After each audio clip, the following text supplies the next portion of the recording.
ब्राह्मण, गौ, देवता और संत, इन चार के लिए भगवान आते हैं। और आज देश में ये चारों ही दुखी हैं।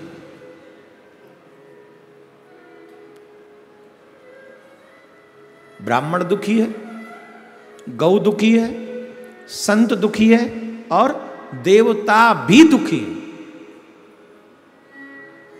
देवता दुखी है कि नहीं दुखी? हमारे हनुमान जी पे कोई हनुमान जी की प्रतिमा को तोड़ दे वो सुखी होंगे, देवी की प्रतिमा को तोड़ दे कोई, ये सुखी होंगे? जवाब दीजिए ना। ब्राह्मणों को कोई अपशब्द बोले, ब्राह्मण खुश होंगे। संतों को ढोंगी, पाखंडी, किन किन शब्दों से बुलाया जाए, प्रसन्न होंगे? जवाब दो ना। गौ माता, आजाद देश को लगभग 75 साल हो गई और आज तक गौ हत्या बंद नहीं हुई। गौ माता प्रसन्न होगी क्या? जिन घरों में गौएं रहती थी उन घरों में कुत्ते आ गए और गौ निकाल दी गई।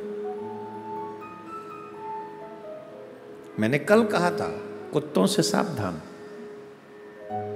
है, लेकिन गाय हमने निकाल दी। तो न जिस कारण से भगवान आते हैं, न विप्र सुखी है, न गौ सुखी है, न संत सुखी है, न देवता सुखी है। ऊपर से कहते हैं कोरोना जा नहीं रहा, बार बार लौट रहा है। ऊपर से कहते हैं डेंगू बढ़ रहा है।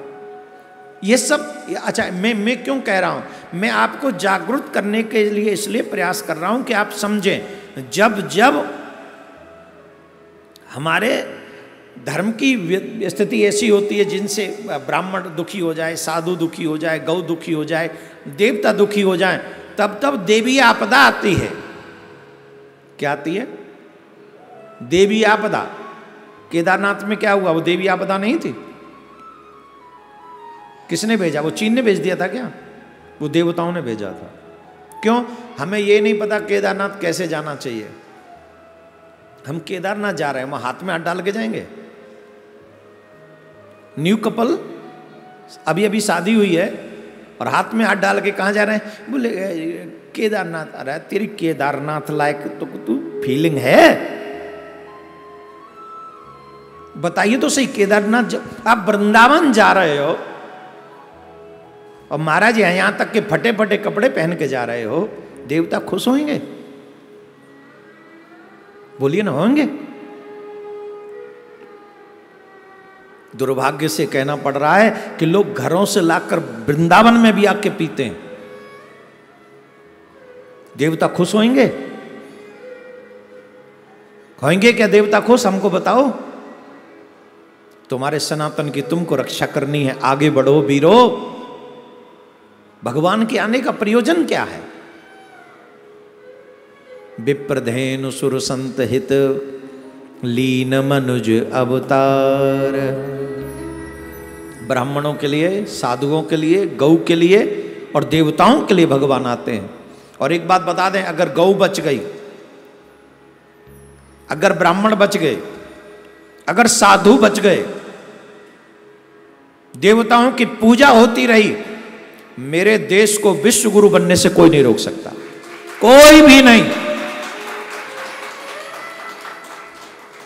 आप अगर ब्राह्मणों का अपमान करते रहे, गायों की हत्या करते रहे, साधुओं का अपमान करते रहे, देवालयों का अपमान करते रहे, मैं दावे से कहता हूं चाहे जितना भी जोर लगा लो, ये देश विश्वगुरु बन नहीं सकता, नहीं बन सकता।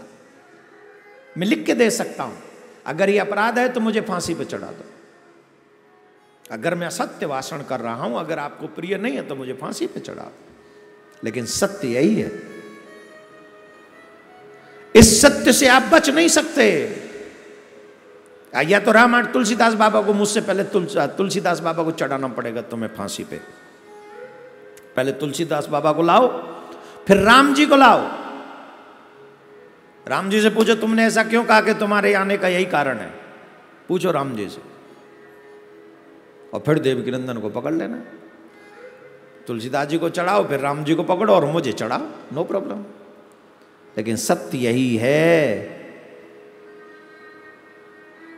आप मैं किसी व्यक्ति पर नहीं कह रहा हूं, मैं आपसे कह रहा हूं कि आपके घर में गाय सुखी है, आपके घर में ब्राह्मण का सम्मान है, आपके घर में साधु का सम्मान है, क्या आपके घर में देवी देवताओं का भी आदर ढंग से होता है?